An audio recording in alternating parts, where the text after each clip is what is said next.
करिहा न फिकिरिया छो हमर क्रिया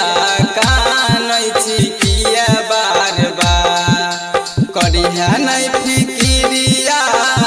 छो हमर क्रिया कानै छी किया बार बार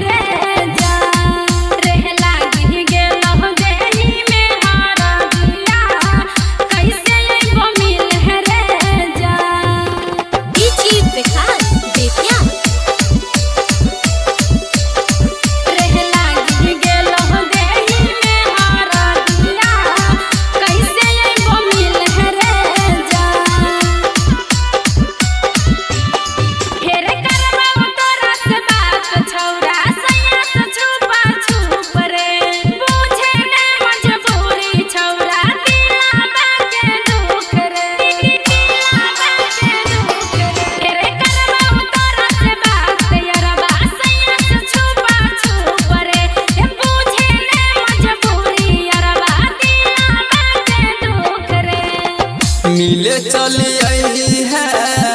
बढ़िया से आई है अंतिम हो बिनती हमार मिले चली आई है बढ़िया से आई है अंतिम हो बिनती हमार